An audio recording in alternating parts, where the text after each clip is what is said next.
Good morning, everyone. So, up to today, we have seen the sound produced by the animals, sound produced in the human body, and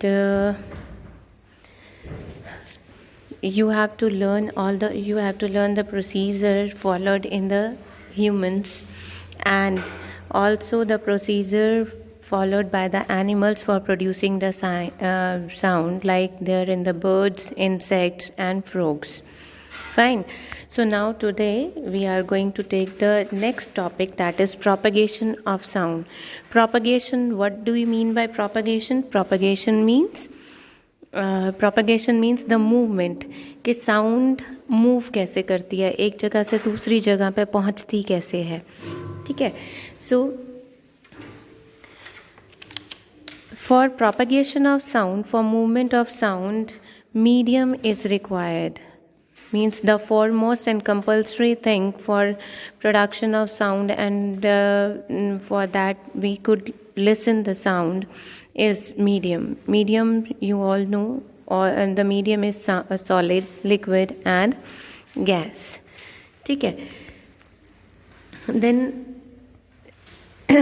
as our earth is having the atmosphere, but the moon is not having any atmosphere. moon में कोई atmosphere नहीं होता है. तो अगर moon पे कोई बहुत ज़ोर से कोई explosion भी होता है तो वो उसके पास बैठे हुए को या किसी भी जगह पर भी वो explosion सुनाई नहीं देगा, because moon is not having any atmosphere. Fine. तो इसी तरीके से जो हमारा अर्थ है, हमारी अर्थ के ऊपर एटमॉस्फेयर लगभग 200 किलोमीटर्स तक है. ठीक है. सो 200 किलोमीटर्स के ऊपर जितने भी यूनिवर्स में जितने भी एक्सप्लोजन्स हो रहे हैं, वो बहुत ज़्यादा लाउड नॉइस एक्सप्लोजन्स हो रहे हैं, वो फिर भी हमें नहीं सुनाई देते हैं. That means that material medium is necessary for the propagation of sound. Material medium, तो अगर हम कहें कि कोई भी material medium, yes it is necessary, चाहे वो गैस हो, चाहे वो लिक्विड हो, चाहे वो सॉलिड हो, बस उसमें साउंड की प्रोपेगेशन की जो स्पीड है वो चेंज हो जाती है. That we will see through the activities in the coming pages. So we are taking the first activity. We have taken a bell jar, a jar with a bell. ठीक है. इसमें rubber Kock लगाया और इसको इस तरीके से बनाया कि इसमें से हमने एयर सक कर ली. मीन्स पहले एयर है इसमें, और इसमें एक पाइप लगाई है, सक्शन पाइप लगाई है, जिससे हम एयर को सक कर लेंगे. सो इसमें एक छोटा सा हॉल किया जिसमें रबर कॉक लगाया, जिसके थ्रू, रबर कॉक के थ्रू हम बेल लगाकर इसके अंदर डाल देंगे. देन नीचे वाले जो एंड है उसके ऊपर हमने एक रोड लगाई जिसको हमने सक्शन पंप से जोड़ दिया है.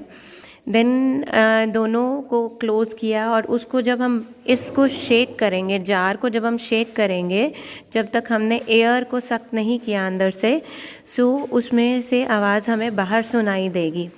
ठीक है. तो जब अगर नेक्स्ट स्टेप में हम इसके अंदर की जो एयर है उसको सक्शन पंप से सक कर लेते हैं, then that means there is vacuum in the bell jar. इसके अंदर कोई एयर नहीं होगी.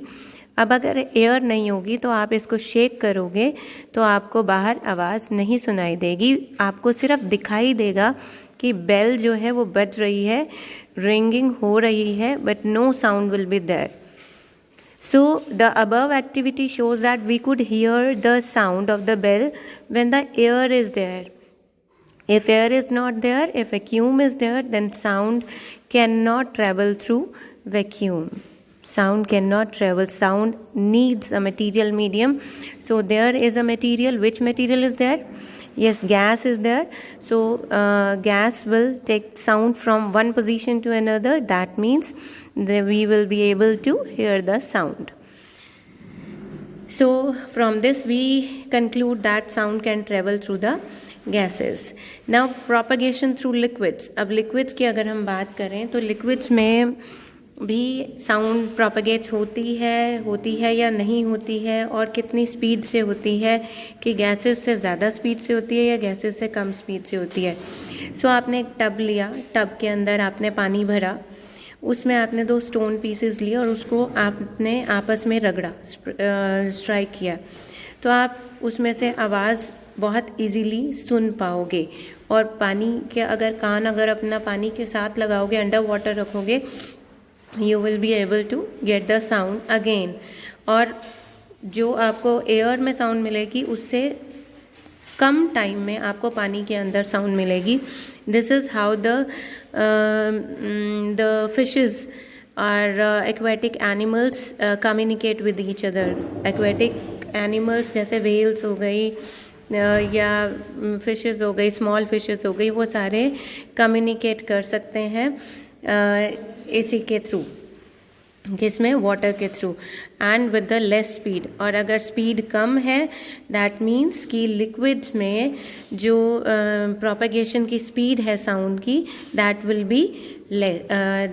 B faster than the gases.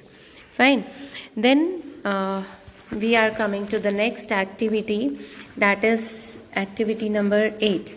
Now we are going to take the case of the solid. In solids, what we have done, we have taken a aluminium rod, या आप iron rod भी ले सकते हो, जो भी घर पे अवेलेबल हो वो आप ले सकते हो। 2 फ्रेंड्स पकड़ सकते हैं उसको। सो 2 फ्रेंड्स अगर पकड़ेंगे तो एक फ्रेंड अगर एक एंड पे स्ट्राइक करता है और दूसरा फ्रेंड उसी पे दूसरे एंड पे कान लगा के अगर उसको सुनेगा, तो जितनी जल्दी जिसने कान लगा रखा है उस फ्रेंड को वो आवाज़ सुनाई दे रही है, उसके पास अगर फ्रेंड खड़ा है, मतलब बाहर खड़ा है और उसका जो प्रोपेगेशन मीडियम है वो एयर है, तो उसमें उस बच्चे को जो एयर में है उसको देर बाद सुनाई देगी, और जो बच्चे ने एंड पकड़ा हुआ है रोड का तो उसको सुनाई देगी बहुत जल्दी। इसी तरीके से जो लोग रेलवे स्टेशन के पास रहते हैं या किसी भी रेल की पटरी के पास अगर किसी का घर होता है, तो उनको अगर ट्रेन देखनी होती है that the train is approaching और नॉट, तो वो क्या करते हैं, उनको अगर ट्रेन दिखाई नहीं दे रही है तो भी वो पटरी पे ही रेल्स पे ही कान लगाते हैं, और उनको अगर मतलब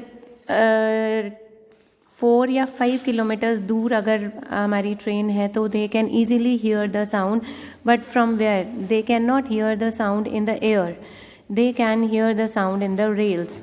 जो आयरन की जो रोड है, दैट मीन्स जो सॉलिड है, सॉलिड के अंदर उनको आवाज़ जल्दी सुनाई दे जाती है, एयर में उनको आवाज़ अच्छे से इतनी जल्दी नहीं सुनाई देती। तो इन एक्टिविटीज़ से हमें ये कंक्लूजन है मिलता है, हम क्या कंक्लूड करते हैं, that the sound propagates to all the 3 mediums, that is the gases, liquids and the solids, and the fastest speed of propagation of sound is there in the solid. solid में sound सबसे जल्दी propagate करती है, उसके बाद liquid और उसके बाद गैसेस। अब ये भी सुन लीजिए कि क्यों करती है, बिकॉज जो सॉलिड्स होते हैं उसके जो पार्टिकल्स होते हैं वो बहुत ज़्यादा टाइटली कनेक्टेड हैं, वो आपस में बहुत ज़्यादा पास जुड़े हुए हैं, जिसकी वजह से क्या होता है कि उसकी एनर्जी पास ऑन बहुत जल्दी हो जाती है, जबकि जो गैसेस के पार्टिकल्स हैं काफ़ी दूर दूर हैं तो उसमें प्रोपेगेशन में टाइम लगता है। ठीक है, so does we have concluded that sound travels fastest in the solids. Now, scientists are now able to measure the speed of sound through air as well as through water as well as through the solids. तो अगर हम air में देखें तो air में इसकी speed है 330 metres पर सेकेंड, और पानी में इसकी स्पीड है 1500 मीटर पर सेकेंड, लगभग 5 टाइम्स हो गई कि एयर की स्पीड, एयर में साउंड की स्पीड से 5 टाइम्स फास्टर लिक्विड्स में है। इसी तरीके से it will be 5 times more faster than in the solid. So this is the same example which I have told you that people living near railway tracks know well in advance कि train पहुंचने वाली है या नहीं, because जो उसके wheels जो rails के साथ स्ट्राइक कर रहे हैं उसकी आवाज़ उनको सॉलिड ट्रैक में से पहले सुनाई दे जाती है, देन कि हम एयर में उसको देख सकें या उसकी आवाज़ सुन सकें. So precise measurements show that the speed of sound in solid is more than that in the liquids. It is least for the gases. The speed of sound in solid is greater than the speed in liquids and then the gases. So this is for today. तो आप लोगों ने क्या करना है, आपका homework ये है that you have to write all the activities, activity number 6, 7 and 8 in your practical notebook with the diagrams, and revise the previous one also and find out all the internal questions from this topic up to page number 2 to 3. So thank you very much.